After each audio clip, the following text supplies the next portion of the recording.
오늘 오전에 하나님 말씀 보도록 하겠습니다. 오늘 오전에 하나님 말씀은 데살로니가전서 1장 5절 말씀 보도록 하겠습니다. 데살로니가전서 1장 5절 한 절만 보겠습니다.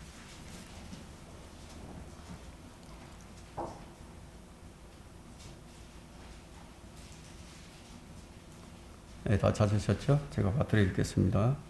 이는 우리의 복음이 말로만 너희에게 이른 것이 아니라 능력과 성령과 대단한 확신으로 되었음이니 우리가 너희 가운데서 너희를 위하여 어떻게 했다는 것을 너희도 아는 바라. 네, 복음은 말로만 전해지는 것이 아니라는 거죠. 말로만 이루는 것이 아니라고. 능력과 성령과 대단한 확신으로 된 복음이라야 말합니다. 오늘 설교 제목은 성령의 감동과 기름 부음의 증거입니다. 성령의 감동과 기름 부음의 증거. 지난 주일 제가 말씀드렸던 대로 설교는 어떻게 해야 하는가? 설교는 어떻게 해야 하는가? 설교에도 왕도가 있는가? 있다면 그 왕도는 무엇인가? 이것에 대해서 설교를 하고자 합니다. 어떤 목사가 말하기를 설교에는 왕도가 없다고 말을 했습니다. 그러나 설교에는 왕도가 있습니다.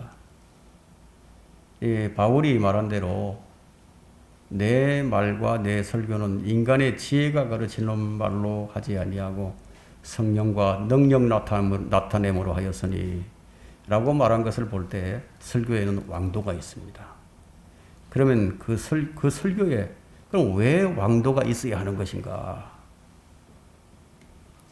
그것은 설교가 미치는 영향이 그 회중들의 그 믿음이 인간의 지혜에 있게 하지 아니하고 인간의 지혜에 있어서는 안 되기 때문에 아무리 듣기 좋은 설교라도 그것이 회중들의 믿음을 인간의 지혜에 붙들어 두는 그런 설교라면 그것은 독소가 될 수밖에 없겠죠. 설교는 사역에 있어서 가장 중요한 부분을 차지하고 있는데, 자, 오늘날은 이 설교를 강의하듯이 그렇게 설교하는 자들이 많이 있어요. 그래서 저는 이 설교와 이 강의를 좀 혼동하지 않아야 된다고 그렇게 말하고 싶습니다. 강의와 설교는 어떤 차이가 있을까요? 제가 석사 과정을 공부할 때, 이 강의와 설교를 설교는 좀 큰 소리로 하고 강의는 좀 조용한 소리로 그렇게 하는 것이라는 그런 말을 들었는데, 그런데 이 설교와 강의는 그런 차이가 아니라고 봅니다. 현란한 주제를 선정해서 듣기 좋게 아주 조용하고 또 차분하게 또 논리적으로 설교를 하지만 그런 것들은 이 설교라기보다는 오히려 강연이라고 하는 것이 더 좋겠죠. 사람들은 보통 이제 제목을 보고 설교를 들으려고 하거든요. 그래서 이제 유튜브 설교자들은 좀 이 조회수를 끌어올리려고 현란한 그런 제목을 이제 갖다 붙이게 됩니다. 그런 수법으로 이제 사람들을 끌어모으고 또 이름을 내려고 하는 자들이 참 많이 있는데 참 안타깝죠. 근데 강의는 무엇인가? 강의. 강의는 어떤 주제를 가지고 그 주제에 관련된 지식과 정보를 제공해 주면 되는 거예요. 그래서 강의의 목적은 어떤 사실들을, 어떤 정보들을 진술하는 것입니다. 그렇기 때문에 강의의 목적이, 그것이 바로 강의의 목적이고 그게 강의의 기능입니다. 그러나 이 설교라는 것은 거의 전부가 이 마음을 향한 거예요. 이 마음을 향한 것이기 때문에 그 능력이 없으면 그건 설교가 아닌 셈이에요. 능력이 있어야죠. 참된 설교는 하나님께서 역사를 하십니다. 설교는 사람이 짓거리 되는 것이 아니라 하나님께서 그 사람을 사용하셔서 말을 하게 하시는 거예요. 그래서 설교자들은 설교에서 많은 실패를 하게 됩니다. 강단에서 하나님께 쓰임을 받지 못한다. 이런 사람들이 이제 많이 있는 거죠. 강단에서 설교로서 하나님께 쓰임을 받아야 되는데,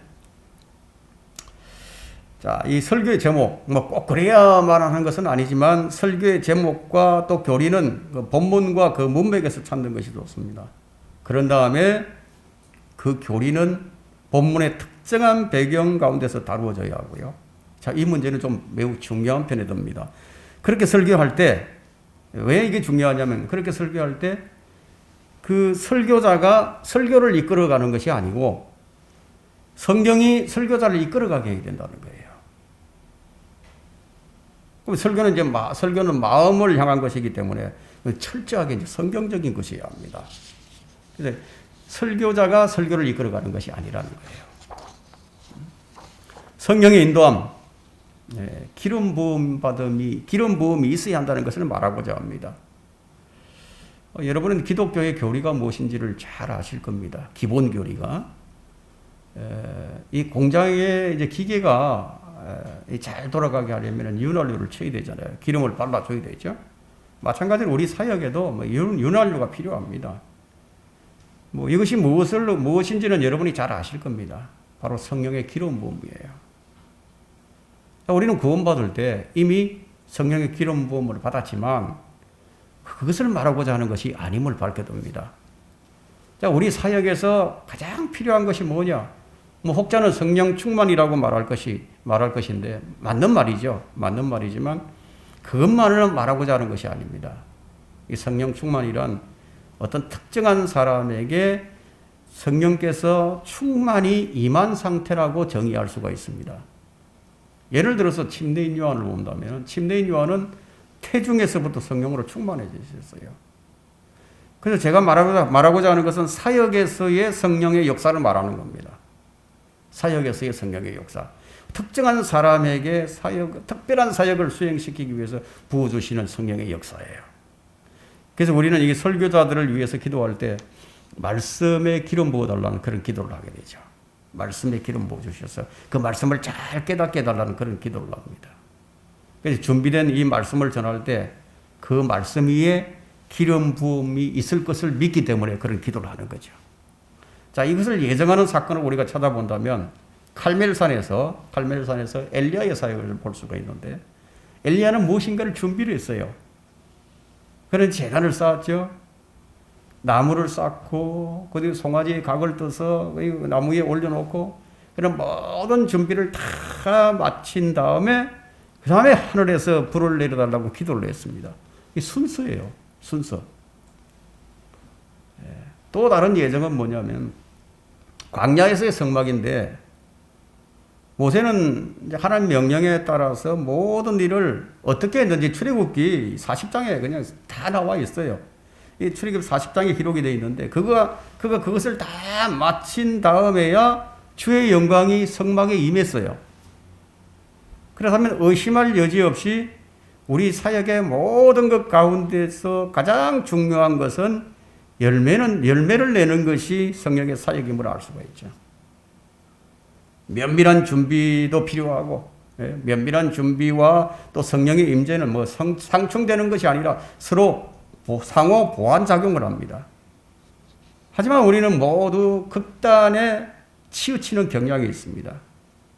어떤 성도는 자기 자신의 준비만을 의지해서 더는 바라지 않고, 어떤 사람은 또 준비를 등한시하면서 오직 성령의 역사와 감동과 영감에만 의지하는 경향도 있습니다. 그러나 한쪽만으로는 결코 되지가 않습니다. 이것은 조화를 이루어야 합니다. 그래서 오늘 저는 이 두 가지를 확인해 보고자 하는데, 첫째, 성령의 기름 부음. 서두에 말씀드렸다시피 이건 성령 침례를 말하고자 하는 것이 아닙니다. 둘째는 성령의 임재와 능력에 관한 거예요. 이 두 가지를 우리가 성경으로 좀 확인해 보고자 합니다. 첫째, 예배에 나타나는 성령의 기름 부음이에요. 예배에 나타나는 성령의 감동이나 기름 부음은 무엇을 의미하고 있는가 하면 우리가 그것을 아는데 가장 좋은 접근 방식은 성경이 그것을 어떻게 말하고 있는가 그걸 살펴보는 거예요. 여러분은 예배에 임하기 전에 성령의 감동과 기름 부음을 기다리면서 간구를 하고 있습니까? 이 질문을 여러분과 저에게 던집니다. 성령의 감동과 기름 부음은 성령께서 설교자와 청중들에게 특별한 방식으로 임하게 됩니다. 회중들이 그저 습관적인 습관적으로 예배에 임하고 있다면 그 성령의 역사가 없는 아주 냉랭한 예배가 되고 말 것입니다. 예배 때의 이 기름 부음은 설교자가 성령에 의해서 쓰임을 받아 성령께서 일하시는 도구가 되는 위치에서 설교를 수행할 수 있도록 설교자에게 주어지는 하나님의 역사예요. 바울은 이 점을 분명히 했습니다. 그래서 내 말과 내 설교는 성령과 능력 나타냄으로 되었다고. 자, 이것이 성경에 뚜렷하게 나타나 있습니다. 예를 들어서 설명을 하겠습니다. 어떤 설교자가 자신의 교회에서 설교를 합니다. 이 설교는 참 내용이 좋고 또 쉽고 부드럽고 어느 정도 능력 있게 아주 풀려나가는 것 같아 보입니다. 그 설교자는 스스로 감동을 받습니다. 자신의 설교에 회중들도 감동을 받습니다. 그리고는 소위 훌륭한 예배였구나 이런 생각을 하게 됩니다. 회중들도 똑같이 이 점을 의식을 하게 됩니다. 그런데 다른 곳에서 설교 요청을 받았어요. 무슨 설교를 해야 할까 생각을 하다가 지난주에 감동을 받았던 그 설교를 해야겠다. 그런 생각을 가지고 정말 지난주에는 굉장한 예배였어. 그래서 그걸 가지고 강단했습니다.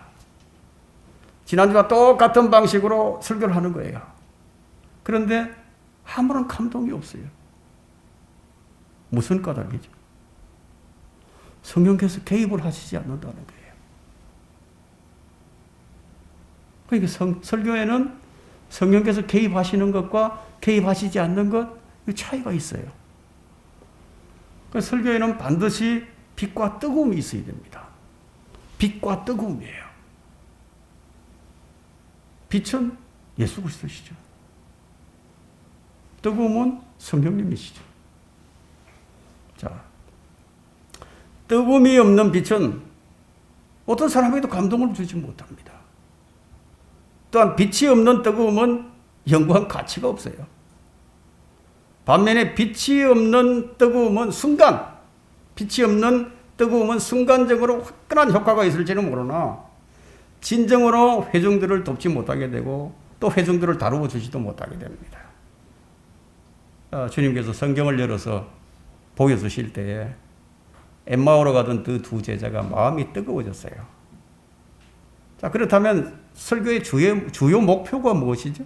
설교의 주요 목표.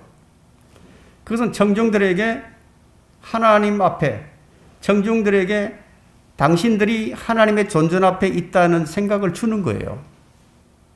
여러분들이 여기 앉아 있는데 내가 지금 하나님의 존전 앞에 앉아 있다. 이런 생각을 심을 주는 거죠. 이런 분위기가 올바른 예배 분위기예요. 너무너무 중요합니다. 청중들이 지금 하나님 앞에서 하나님의 음성을 내가 듣고 있다는 그 실감이 주어지는 설교라면, 그런 예배라면 그 예배는 아마 최상의 예배가 될 겁니다. 이것에는 상호 보완 작용이 필요합니다. 청중들이 하나님 앞에 앉아 있는 것을 의식하고 감지한다면 대단한 능력이 나타남이 있을 거예요. 자, 우리는 무엇을 생각할 때 항상 성경의 가르침이 무엇인지를 확인해 보는 것이 좋습니다.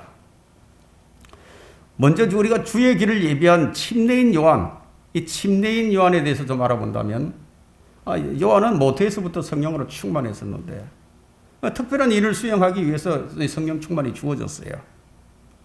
그러나 우리가 주목할 것은 그가 모태로부터 성령으로 충만했지만 늘 충만한 것은 아니었다는 점이에요. 늘 충만하면 좋겠는데. 그는 예수님께 침례를 주었죠. 또 예수님께서 물속에서 올라오실 때 성령께서 비둘기처럼 임하시고, 또 이는 내 사랑하는 아들이요, 하늘로부터 이 음성도 들었어요. 그랬던 요한이 자기 제자들을 보내서 당신이 정말 메시아가 맞는지 확인한 것으로 볼 때, 이 요한도 늘 성령으로 충만한 상태에 있었던 것이 아니었구나. 우리가 이것을 얼마든지 감지할 수가 있죠. 그죠? 또 우리가 주목할 분은 예수님이세요. 예수님. 예수님은 성령으로 우리와 다르게 성령으로 잉태를 하셨어요. 그리고 탄생하셨습니다. 그런 분께서 침례를 받고 물속에서 올라오실 때 성령께서 비둘기 모양으로 그에게 임하셨어요. 아니 성령으로 잉태하신 분인데 왜 다시 성령께서 임하신 것인가? 그 이유가 뭘까? 여러분 누가복음을 한번 펼쳐보세요. 누가복음 4장 한번 보세요. 누가복음 4장 18절 한번 보십시오.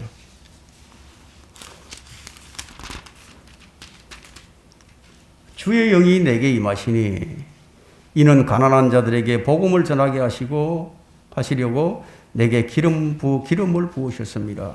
그가 나를 보내셨으니 이는 마음이 상한 자를 치유케 하시며 포로들에게 구원을 선포하고 눈먼 자를 보게 하고 짓밟힌 자들을 시켜주고. 자, 제가 지금 말하고자 하는 이 요점은 요단강에서 주의 영이 임했던 것은 구원의 복음을 전하기 위한 성령의 기름 부음이 있다는 사실이에요.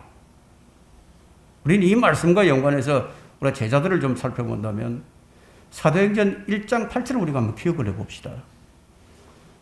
그러나 성령께서 너희에게 임하시면 너희가 능력을 받으리니 그러면 예루살렘과 온 유대와 사마리아와 땅끝까지 이르러 내게 증인이 되리라. 이제 확실해졌죠? 사역은 성령께서 임하시고 능력을 받는 것이 우선임을 알 수 있습니다. 무엇을 위해서? 어떤 특정한 사역을 위해서예요. 이 말씀과 연관해서 우리가 살펴볼 구절은 여기 누가복음 24장 49절에 있습니다. 예수님께서 성령을 받을 때까지 너희들이 어떻게 해라? 나와 있다 이거예요. 24장 49절에는 보라 내가 내 아버지께서 약속하신 것을 너희 위에 보내려오라. 그러나 높은 곳으로부터 능력을 입을 때까지 예루살렘 도성에서 기다리라고 하시더라. 높은 곳으로부터 능력을 입을 때까지 기다리라. 주의 사역에는 무엇이 있어야 하는지 그걸 지금 말하고 있죠. 이건 너무 분명한 겁니다. 이 말씀이 사도행전 2장에서 이루어지게 되는데 여러분은 이제 제자들이 뭐 어떤 경험을 한 사람들인지 이미 다 알고 계실 겁니다. 그들은 3년 동안 주님과 함께 다녔어요. 주님과 함께 있으면서 주님의 가르침을 받고 그분의 모든 기적들을 다 보았어요. 그들은 주님의 얼굴을 마주 대하고 대화를 나누었던 사람들인데 심지어 그들 가운데 3명은 변화산에서 주님의 변화된 모습까지 보았습니다. 그리고 그들은 모두가 주의 죽으심, 장사됨, 그리고 부활, 육체적인 부활 이런 모든 것들을 목격한 목격자들이에요. 그렇다면 여러분은 이러한 사람들이야말로 복음을 전할 준비를 완벽하게 갖춘 사람들이구나 이렇게 생각을 할 수 있을 겁니다. 하지만 그들은 아직 그런 위치에 있지 못했어요. 그들은 경험과 필요한 지식을 다 가진 것처럼 보였지만 그러나 더 필요한 것이 무엇인가 있어야만 했었습니다. 그렇다고 해서 뭐 지식이 필요하지 않다는 것이 아니에요. 왜냐하면 지식이 없으면 증거할 거리가 없죠. 뭐 본 게 없는데. 그죠? 제가 말하고자 하는 것은 효과적인 사역이에요. 효과적인 사역이 되게 하기 위해서는 그 아는 지식에다가 플러스 알파가 있어야 된다는 거예요. 즉 성령의 기름 부음과 이 능력이 나타나야 한다는 거예요. 이들 제자들에게 바로 성령의 역사가 필요했기 때문에 제자들에게도 성령의 임재와 능력이 있어야만 했다면 다른 사람들에게는 얼마나 더 절실하게 필요하겠습니까? 우리는 제자들처럼 우리 눈으로 직접 목도하지 못했어요.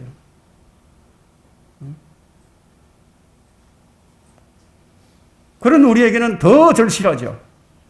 두 번째, 사역에 있어서 성령의 능력과 임재의 필요성. 두 번째는 오순절 마가의 다락방에 모였던 120명의 제자들에 대해서 여러분 잘 알고 계실 겁니다. 이 부분은 뭐 더 이상 부연 설명을 할 필요가 없습니다. 성령으로 충만했던 제자들이 겁을 잔뜩 집어먹고 정말 이 겁을 잔뜩 집어먹고 그 주님을 부인했던 이 베드로가 말이죠. 이제는 뭐 담대함과 큰 확신으로 충만해진 것을 우리가 보게 됩니다. 그는 담대함으로 설교를 했고 그의 설교를 듣고 3,000명이 회심을 합니다. 자, 사실 이 사건은 교회의 막을 여는 순간이죠. 자, 이로써 이제 교회가 어떻게 시작되었는지 우리가 알게 됩니다. 우리가 여기서 좀 주목해야 할 것은 사역자에게 임하는 권능이나 권능의 발현은 한 번만 있는 일이 아니라는 겁니다. 반복될 수도 있고 여러 번 되풀이될 수 있다는 사실이에요. 이에 대해 몇 가지 우리가 예를 들어본다면 오순절날에 능력으로 충만한 사도들을 우리는 보았습니다. 또한 성령의 임재하심의 목적은 사람들이 예수님을 주와 그리스도로 믿게 하는 데 있음을 우리는 압니다. 옛 전도자들은 이 점을 굉장히 많이 주장을 했었습니다. 거듭나게 하기 위한 임재가 아니라 증거하는 능력이에요. 증거하는 능력. 사도들은 이 권능을 오순절날에 받아서 베드로와 요한 그리고 제자들은 적극적으로 강력한 증거를 했습니다. 그런데 곧 이어서 베드로와 요한은 사내들인 공회 앞에서 서서 이제 시련에 봉착하게 됩니다. 그 사도행전 7장을 한번 가보세요. 4장, 사도행전 4장 7절을 한번 보세요. 두 사도를 가운데 세워놓고 그들이 묻기를 너희가 무슨 권세와 누구의 이름으로 이 일을 하였느냐. 자, 그때 베드로가 성령으로 충만해서 그들에게 말하기를 자, 그는 오순절날에 분명히 성령으로 충만함을 입었는데 여기서 또다시 성령 충만을 되풀이하는 것은 무엇 때문이죠? 오순절날에 성령 충만을 상기시키려고 하는 것이 아니에요. 그가 새로이 성령 충만을 받았다는 것을 의미하지 않는 한 이 표현을 여기서 쓸 아무런 이유가 없죠. 지금 그의 상황은 비판받아야 할 그런 상황에 놓여 있었고 시련에 빠져 있었고 실로 이 복음과 전체 교회가 당하는 그런 시련에 봉착해 있는데 그에게 뭔가 반전할 수 있는 뭔가 새롭고 신선한 능력이 필요했고 그것이 그에게 주어진 것이에요. 주님께서 하신 말씀을 한번 기억을 해봅시다. 말하는 이는 너희가 아니라 너희 안에서 말씀하시는 너희 아버지의 영이시니라. 마태복음 10장 20절에 말씀하셨죠. 그래서 베드로가 지금 성령으로 충만하여 라고 표현된 것은 이 특별한 인물을 위한 또 다른 성령의 충만이야말이다. 또 다른 성령의 충만함. 같은 예를 든다면 사도들은 지금 교회를 지금 완전히 멸절시키려고 하는 이 권세자들의 그 위협에 떨면서 그는 기도를 하고 있었습니다. 그런데 이런 일이 일어났습니다. 사도행전 4장 31절에 보면 그들이 기도를 마치자 그들이 함께 모여있는 곳이 진동하더니 그들이 모두 성령으로 충만하여 담대하게 하나님의 말씀을 선포하더라. 그들은 기도를 하고 있었어요. 그런 위협에 이걸 도대체 어찌할꼬 어떻게 해야 하느냐 하고 기도를 하고 있었어요. 그런데 성령께서 충만하게 임하니까 이제 말씀을 선포하기 담대해졌어. 똑같은 사람들이 다시 성령으로 충만함을 입게 됩니다. 요한과 베드로는 그 후에 여러 번 그러했습니다. 함께 모여있던 자들이 성령으로 재충전된 거죠. 사도행전 7장 44절과 45절에는 획기적인 다른 아주 중요한 사례가 있습니다. 7장 54절. 그들이 이런 말을 듣고 마음이 상하여 그를 향해 이를 갈더라. 그러나 그는 성령으로 충만하여 하늘을 주시하여 우러러보니 하나님의 영광과 예수께서 하나님의 오른편에 서신 것을 보고. 자, 이것은 분명히 성령께서 예외적인 방법으로 그에게 임한 것이죠. 성령께서 예외적인 방법으로. 자, 뒤늦게 이방인의 사도가 된 바울의 예를 살펴본다면 사도행전 13장 9절을 한번 보십시오.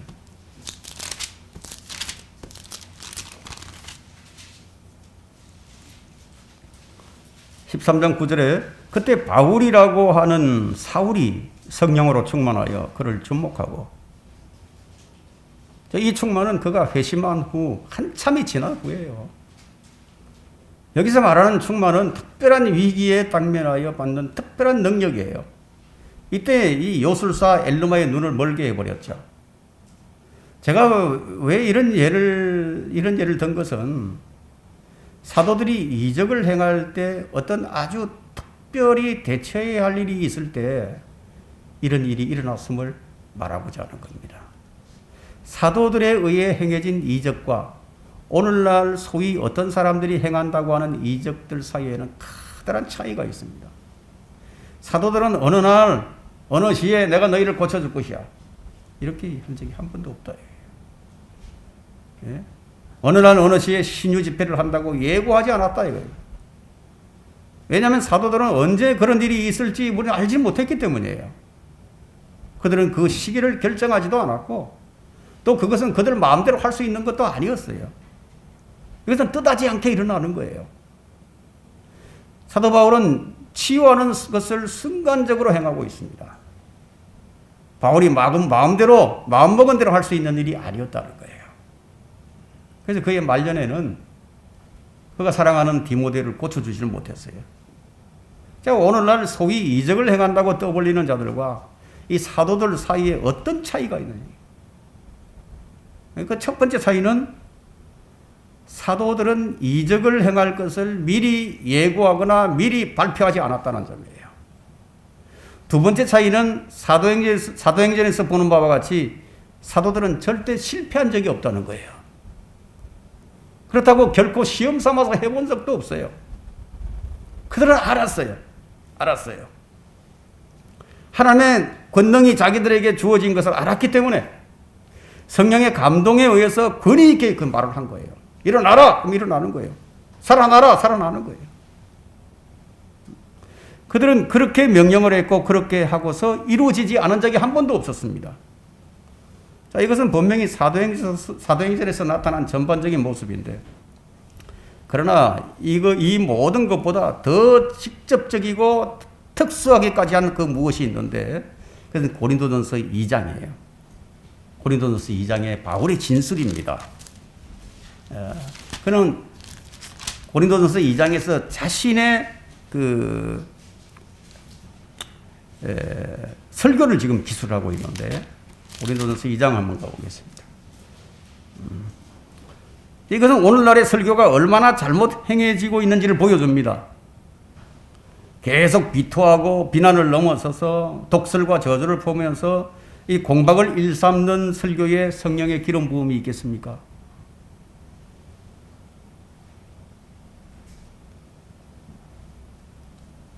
자신들이 무슨 짓을 하고 있는지도 잘 모른다 이게.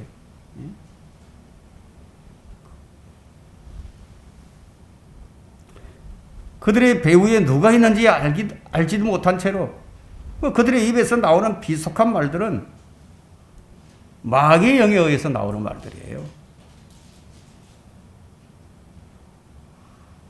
이러다 보니까 그 설교자들이 서로 설교로서 그냥 서로 싸움 박질하는 거예요.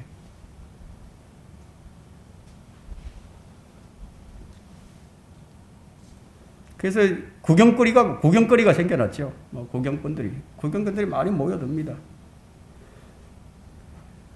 참 안타까운 일이 아닐 수가 없죠. 오래전에 여러분들이 아실 겁니다. LA와 남가주. 그러니까 LA에 있는 김교환 목사, 남가주에 있는 김요한 목사, 둘이서 아주 치열하게 공방전을 6박전을 설교로서 주고받고 했죠. 근데 수많은 구경꾼들이 몰려들었습니다. 진리를 들으려고 몰려드는 것이 아니라 구경하기 위해서요. 근데 이런 이유들 때문에 바울은 지금 설교에 관해서 말하기를 분명한 왕도를 제시하고 있습니다. 한번 보세요. 3절, 2장 3절. 내가 너희와 함께 있을 때, 고린도전서 2장 3절부터 연약함과 두려움과 심한 떨림 가운데 있었노라. 또 내 말과 내 설교를 설득력이 있는 인간의 지혜의 말로 하지 않고 성령과 능력을 나타내므로 하였으니 이는 너희의 믿음이 인간의 지혜에 있게 하지 아니하고 하나님의 능력에 있게 하려 함이라. 이 구절은 이제 설교에 관하여 가장 중대하고 아주 사활을 거는 진술인데요. 바울은 높은 학문과 타의 추종을 불허하는 그런 지식을 갖추고 있었습니다. 그러나 그는 일부러 그것을 사용하지 않기로 작정을 합니다. 그리고 그는 그리스도의 십자가와 그리스도를 아는 것 외에는 아무것도 알지 않기로 작정을 해버립니다. 그는 헬라어 수사학자들이 쓰는 방식이나 내용 이런 것들을 그의 문체에서 일부러 다 피해버렸습니다. 그는 그리스도를 위해서 어리석은 자가 된 것이죠. 그렇게 한 이유는 그 능력이 자신의 것이 아니고 하나님의 것인 것을 확실하게 하려고 했던 겁니다. 왜냐하면 자신의 설교를 듣는 청중들이 사람의 지혜가 아니라 하나님의 능력에 자리 잡아야 한다는 것을 명백하게 하려 했던 거죠. 그래서 어떤 사람의 믿음은 이 사람의 지혜에 있는 믿음을 가진 자가 있고 어떤 사람은 하나님의 능력에 그 근거를 둔 믿음이 있는 거예요. 오늘날은 이런 설교들을 찾기가 힘듭니다. 자신들이 뭐나 되는 것처럼 한껏 높아져 자만심으로 가득했던 자들을 향해서 바울은 이렇게 말합니다. 고린도전서 4장 18절과 19절에 고린도 교회에 이런 자들이 있었던 겁니다. 어떤 사람들은 내가 마치 너희에게 가지 아니할 것 같이 교만해져 있도다. 그러나 주께서 원하시면 내가 너희에게 속히 가서 교만해 있는 자들의 언변이 아니라 능력을 알아보리라고 해요. 능력. 그거 진짜인지 가짜인지 한번 알아보겠다는 거예요. 말이 아니라 진짜 능력. 설교의 능력과 성령의 나타남이 있는가? 요점은 항상 동일합니다. 사람이 아니라 하나님의 능력이에요. 이것이 사역에 있어서 성령의 필요성입니다. 바울은 셋째 하늘로 끌려 올라가서 말할 수 없는 것을 보고 들었어요. 그런 다음에 그에게 육신의 가시가 나타났습니다. 그때 그는 그것을 제거해달라고 3번씩이나 기도를 했는데 그래서 하나님께서 그에게 이렇게 말씀하십니다. 내 은혜가 네게 충분하도다. 이는 내 능력이 약한 데서 온전하게 됨이니라. 그래서 그는 그 가시의 의미가 무엇인지 그때 알게 됩니다. 그것을 알게 된 그는 이렇게 말할 수 있게 됩니다. 내가 오히려 매우 기쁘게 나의 약한 것들을 자랑하리니 이는 그리스도의 능력이 내게 거하게 하려 함이니라. 그리스도의 능력이 내게 거하게 합니다. 매우 감동적인 말을 바울은 계속 하게 되는데요. 골로새서 1장 29절에 이런 말을 하게 됩니다. 이를 위하여 나도 내 속에서 능력으로 역사하시는 그분의 역사를 따라 수고하며 애쓰노라. 이 말은 언제나 나는 최선을 다하겠다는 얘기예요. 무엇을 위해서? 내 속에서 역사하시는 그분을 위해서 내가 최선을 다하겠다. 이것이 이럴 때 성령의 감동이 나옵니다. 오늘날처럼 혼의 감동을 말하는 것이 아니에요. 바울은 복음이 어떻게 전해져야 하는지를 지금 그걸 말하고 있습니다. 오늘 본문과 같이 이렇게 전해져야 된다는 거예요. 이는 복음이 말로만 너희에게 이런 것이 아니라 능력과 대단한 확신으로 되었음이니 우리가 너희 가운데서 너희를 위하여 어떻게 했다는 것을 너희도 아는 바라. 이 구절은 복음 전파와 설교에 있어서 중차대한 구절입니다. 그럼 복음이 말로만 온 것이 아님을 분명히 합니다. 앞서 말씀드린 바와 같이 복음 사역과 말씀을 전하는 사역에는 윤활유와 같은 역할을 하는 성령의 능력 나타남이 있어야 했던 거예요. 성령의 기름 부음이 있어야 했다는 거예요. 바로 이것이 듣는 회중들을 회심시켰고 바로 이것이 교회를 설립하게 했습니다. 대단한 능력과 확신. 대단한 능력과 확신이에요. 베드로도 죄인들이 어떻게 그리스도인이 되었는지 서신을 보내면서 똑같은 진리를 가르칩니다. 베드로는 그 구약 선지자들에 관해서 언급을 하면서 베드로전서 1장 12절에 이렇게 얘기합니다. 그들이 행한 사역들은 자신들을 위한 것이 아니라 우리를 위한 것임이 그들에게 계시되었고 이것이 하늘로부터 보내신 성령으로 너희에게 이제 전해졌으며 천사들도 살펴보기를 간절히 바라던 것이니라. 성령으로 너희에게 전해졌으며 이것이 중요한 거예요. 반드시 성령으로 전해져야 함을 말하고 있죠.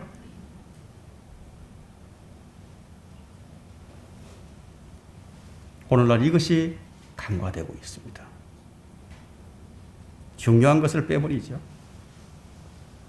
사도 요한도 계시록 1장 10절에서 내가 주의 날에 성령 안에 있었으며 나팔 소리 같은 큰 음성을 내 뒤에 들었는데 우리는 이 구절을 어떻게 해석을 해야 하죠? 요한은 그리스도인이 되고 나서 언제나 성령 안에 있었어요. 우리는 그리스도인이 되고 나면 언제나 성령 안에 있습니다.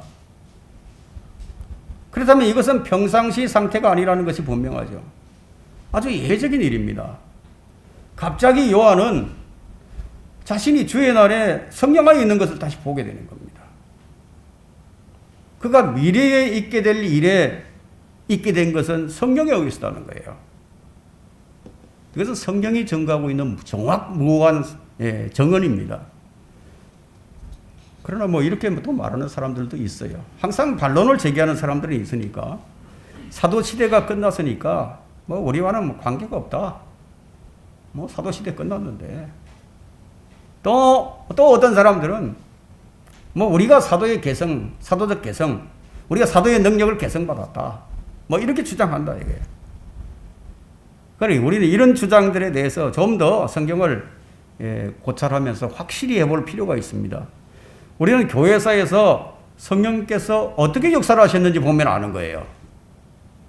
그것을 알게 되면 우리 신앙이 한층 더 깊어질 겁니다. 우리는 먼저 종교개혁에서 성령께서 역사하시는 그 시대에 굉장한 아주 강력한 증거들을 우리가 볼 수가 있습니다. 마틴 루터는 온 방안이 빛으로 가득 찬 것처럼 보였다고 했습니다. 지금 은사주의를 말하는 것이 아니에요. 루터는 성령 충만한 설교자였습니다. 그러나 이 종교개혁이 어떤 특정한 한 사람에 의해서만 일어나는 것이 아니라는 거예요. 일반 대중적인 면에서도 일어났다는 것을 우리가 잊지 말아야 합니다. 자, 이는 성령으로 기름 부음 받은 위대한 설교자들이 있었기 때문에 그 종교개혁 운동이 일반인들에게도 파급되어 나갔다는 거예요. 여러분이 잘 아는 존 리빙스턴에 대해서 얘기를 하겠습니다. 이 리빙스턴은 훌륭한 그 학자요 위대한 설교자였습니다. 그는 박해를 받다가 북아일랜드로 도망을 가야만 했는데 그곳에서 이제 부흥의 몇 가지 사례가 있는데요. 그에게 있어서 가장 위대한 날은 1630년 어느 날이었습니다. 그곳 오쇼처 교회에서 성도의 교제 축제가 열렸어요.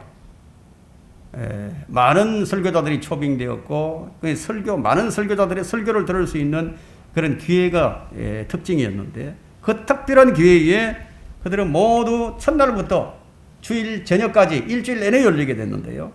줄곧 무엇인가 특별한 것이 있는 것을 느낀 거예요. 그래서 그들은 하루를 더 연장해서 월요일까지 연장하기로 하고 리빙스턴에게 이 마지막 월요일 설교를 부탁을 합니다. 이 마지막 설교, 이런 설교를 부탁을 받게 되면은 이 설교자는 설교에 대한 부담감을 느낄 수밖에 없거든요. 그러니까 설교에 대한 부담감이 아주 무거워요. 그래서 그는 그날 밤을 거의 기도로서 지새웠습니다. 하나님께서 큰 능력으로 역사할 것이라는 확신을 주실 때까지 그는 평안을 찾을 수가 없었습니다. 월요일 날이 되자 리빙스턴은 설교를 했고 그 한 번의 설교로 그 지방에 있는 교회들의 500명의 숫자가 더해졌습니다. 그 한 번의 설교로. 그날은 실로 굉장한 날이었어요. 모인 회중들 위에 하나님의 성령이 부어부어지는 것을 감당할 수 없을 정도로 체험하는 순간이었습니다. 그러고 나서 리빙스턴은 여러 해 동안 살았지만 그는 결코 다시 그런 경험을 할 수가 없었어요. 그는 언제나 그것을 회상하고 그것을 다시 하기를 갈망을 했지만 그러나 그것은 그의 체험 가운데서 실제로 되풀이되질 않았습니다.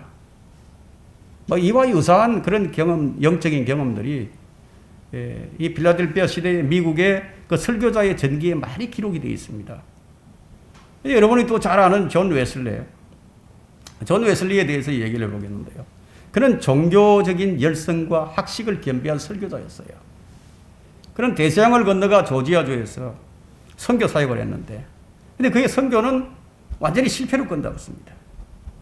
그는 자기야말로 조지아주에 있는 어떤 그 노예, 불쌍한 노예들만큼이나 복음이 필요한 사람이라는 결론을 얻게 됩니다. 선교사가. 그의 목회는 아무런 능력이 없었어요. 그는 구원 방법에 대해서도 명확하지는 못했습니다. 실패를 하고 대서양을 돌아오다가 폭풍 가운데서 비로소 이것을 깨닫게 되는데요. 그는 죽음의 직면 가운데, 죽음의 직면에 있는 가운데 자기 자신과 모라비안 교도들 사이에서의 차이를 발견하게 됩니다. 그래서 그가 영국으로 되돌아와서 맨 처음 한 일이 뭐냐? 오직 믿음으로 말미암아 의롭다 하심을 받는다는 이 교리에 대해서 리서치를 하기 시작한 거예요. 연구를 했습니다. 1738년 3월 그는 그 교리를 명료하게 알기에 이르렀습니다. 명료하게 알았다 이거예요. 그러나 그는 설교자로서 아직 실패자였습니다. 그는 급기야 자기는 설교를 해서는 안 되겠다는 생각을 하게 되고 믿음으로 말미암아 의롭다함을 얻는 교리를 알도록 도움을 주었던 이 모라비안 교도인 패티 필로에게 이런 말을 합니다. 나는 머리로서는 그것을 뚜렷하게 명확하게 알 수 있는데 가슴으로는 느낄 수가 없다. 그것을 느끼기까지는 내가 설교를 하지 않는 것이 좋겠다. 그러자 패티는 이렇게 얘기합니다. 그렇지 않다.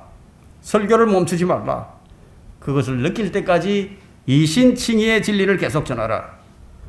그 뒤에 무슨 일이 일어났는가 하면 1738년 5월 24일 그는 결정적인 체험을 하게 됩니다. 올드스케이트가에서 한 무리의 사람들이 성경 연구와 신앙을 돈독하게 하려고 모임을 갖고 있었습니다. 그 모임 기간 중 어느 날 밤에 한 사람이 루트의 로마서 서문을 읽기 시작합니다. 그런데 그것을 낭독할 때 웨슬리의 마음이 이상하게 뜨거워져 있어요.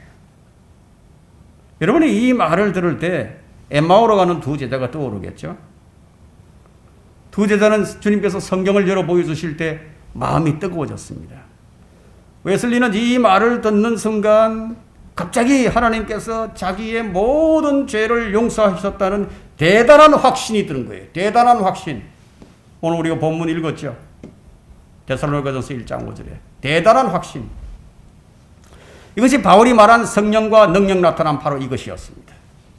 그가 뜨거움을 느꼈을 때 무엇인가 자기 속에서 녹기 시작했어요. 이 사람이 새로운 능력으로 하나님께 크게 쓰임을 받기 시작한 것은 바로 이 순간부터였습니다. 이 모든 것은 우리가 성경에서 보는 것의 확정에 불과해요. 설교자는 지식을 가질 수도 있고 준비할 때 면밀하게 할 수도 있습니다.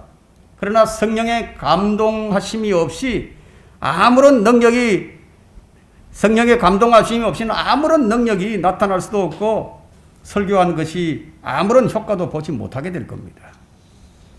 또 한 사람을 더 소개하고자 합니다. 하우엘 해리스라는 18세기 사람인데요.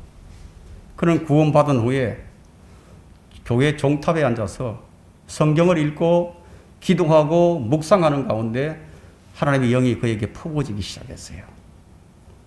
그가 도저히 자기 힘으로 감당할 수 없을 정도로 민물처럼 밀려왔습니다.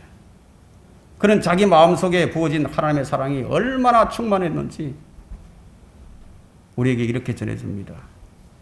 해리스는 그때부터 복음을 전하는 마음이 일어나기 시작했어요. 그는 처음에 병원의 환자들을 방문해서 그들에게 좋은 책을 읽어주곤 했습니다.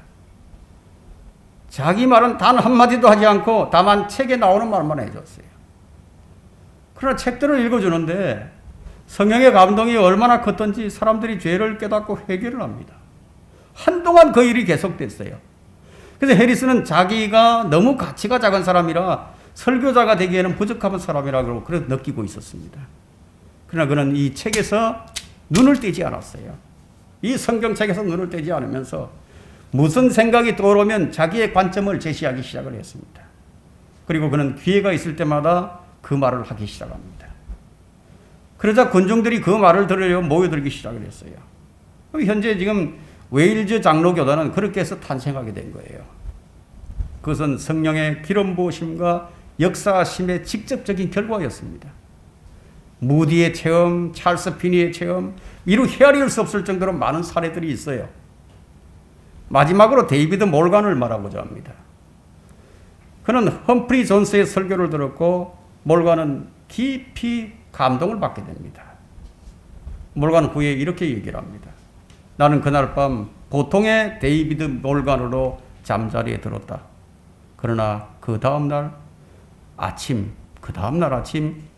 사자가 된 기분으로 일어났고 그는 자신이 성령으로 충만해 있다는 것을 느꼈다.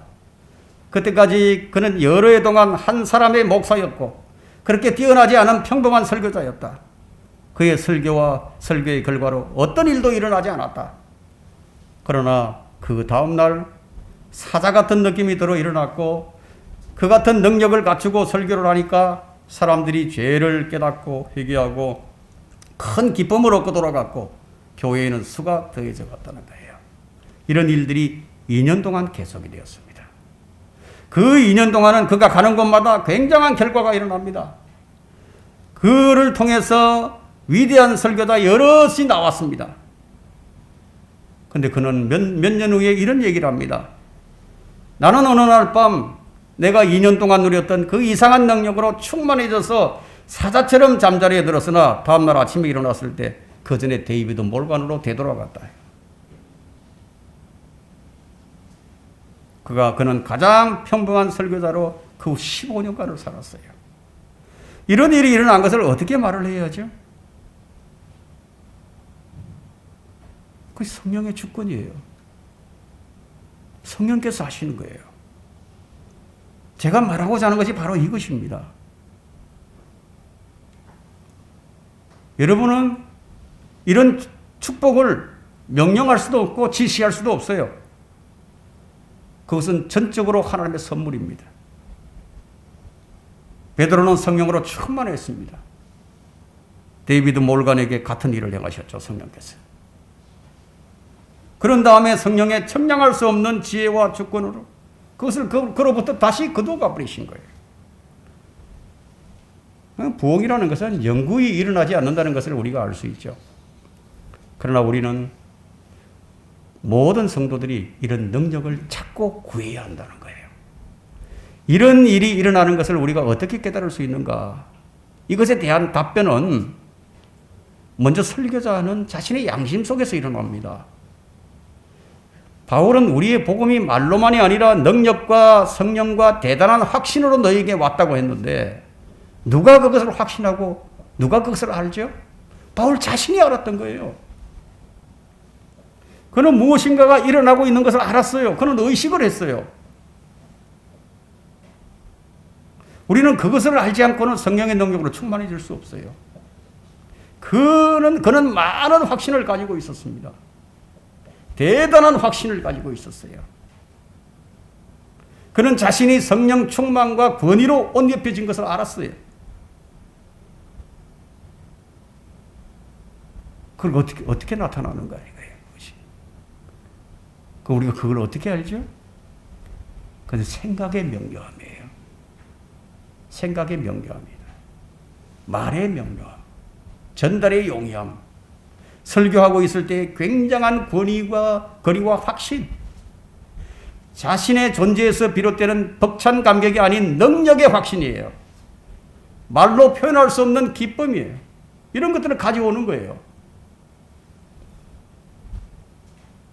바울은 주님께 열중해 있는 사람이었습니다. 붙잡혀 있는 사람이었습니다. 매인받은 사람이었습니다. 이 감회와 비교할 수 있는 것이 이 땅에 없는 줄로 압니다. 내가 주님께 매여 있구나. 내가 주님께 붙들려 있구나. 한다 이거야, 알아.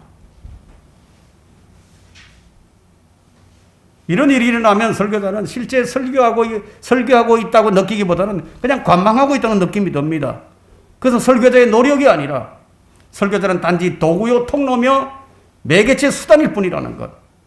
성령께서 설교자를 사용하시고 설교자는 그 큰 기쁨과 놀라움을 가지고 그것을 그냥 구경하는 거예요.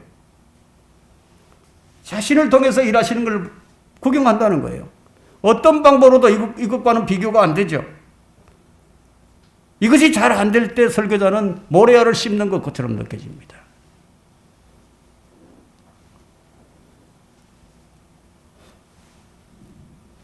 청중들은 어떻습니까? 단번에 알아챕니다. 적극적으로 그 차이를 알게 됩니다. 그래서 그들은 사로잡히고 심각하게 되어 깊은 깨달음을 가지고 감동되면서 겸허해집니다. 어떤 이들은 죄를 깨닫게 되고 어떤 이들은 하늘의 은혜를 맛보게 됩니다. 누구에게 어떤 일이 일어나는 거예요. 청중들은 자신에게 이례적인 무슨 일이 일어나고 있다는 점을 감지하는 거예요. 그 결과로 그들은 하나님께 속한 것들 안에서 기뻐하기 시작하고 더 많은 것들을 가르쳐 주기를 원하게 되죠. 사도행전에 나오는 사람들은 사도들의 가르침 속에서 계속 견고해지기를 원했어요. 그리고 끊임없이 교제와 음식을 나누면서 기도하는 일에 힘을 쓴 것을 우리가 볼 수가 있습니다. 제가 강조하고자 하는 것은 설교자가 말하는 동안 어떤 의미에서든 회중들로부터 무엇인가를 끌어내고 있어야 한다는 거예요. 회중 가운데 성령으로 충만한 사람들이 있는데 그들은 그 모임에 어떤 공헌을 하고 있는 거예요. 참된 설교에는 상호 교환의 요소가 있기 마련입니다. 이 상호작용과 행동, 반응이 있게 되고 종종 이것은 아주 중대한 변화를 가져오게 됩니다. 그래서 설교는 언제나 성령과 그의 능력과 그의 지배 아래서 행해져야 한다는 거예요. 무엇보다도 저는 설교에서 성령의 도우심을 바랍니다. 결론적으로 그러면 우리가 해야 할 일은 무엇인가? 우리가 어떤 일을 해야 하는가? 오직 하나의 명백한 결론이 있는데 그것은 성령으로 충만하라. 그분이 없이는 우리가 할 수 있는 것이 아무것도 없어요. 성령을 충만하기를 구하고 그렇게 되기를 갈망하고 기다려야 한다는 겁니다. 설교자는 이런 생각을 자주 하게 됩니다. 설교 원고를 열심히 작성을 하죠.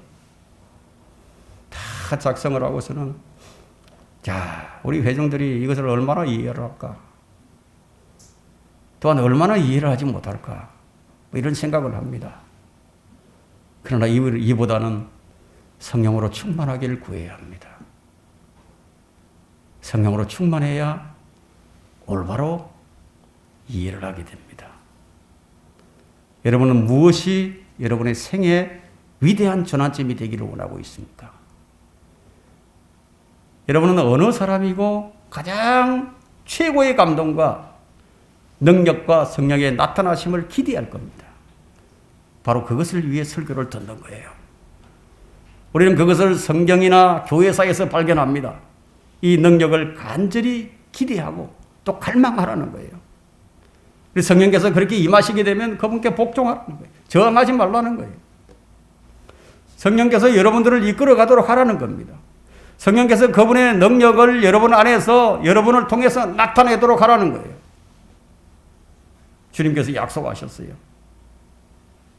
하나님을 사랑하는 자, 진정으로 사랑하는 자, 그 사람에게 자기 자신을 나타내시겠다고 약속을 하셨어요. 제가 전에도 말씀드린 바와 같이 설교에 임하는 성령의 역사가 여러분에게 어떤 것이 되었든 유익을 줍니다. 그것은 저는 확신을 합니다. 이것은 오늘날 피폐한 영적 상태, 침체한 영적 상황에서 가장 필요한 것이에요. 근데 활력소가 되고 청량감을 가져다 주는 성령의 능력 나타남. 이것을 대신할 것이 없어요. 설교에는 왕도가 있습니다. 더 깊이 예수 그리스도 안에 있는 진리로 인도함을 간절히 원하는 사람들이 있게 되는 것입니다. 여러분 스스로 여러분의 육신을 이기려고 하지 마세요. 결코 못 이깁니다. 이길 수 없어요. 육신을 이길 수 있는 것은 성령님 뿐이십니다. 성령님의 감동하심과 성령님의 기름 부으심은 지상 최대의 것입니다. 내 말과 내 설교는 사람의 지혜 있게 하지 아니하고 성령과 능력 나타남으로 하였으니 이렇게 말할 수 있을 때까지 우리가 추구를 해야 합니다. 기도해야 한다는 게. 우리 하나님께서 우리가 구하는 것이나 우리가 생각하는 것들보다 훨씬 더 풍성하게 해주신다는 것을 여러분들이 잘 이해하시고 오늘 이 말씀을 여러분 마음에 잘 새기시기를 바랍니다.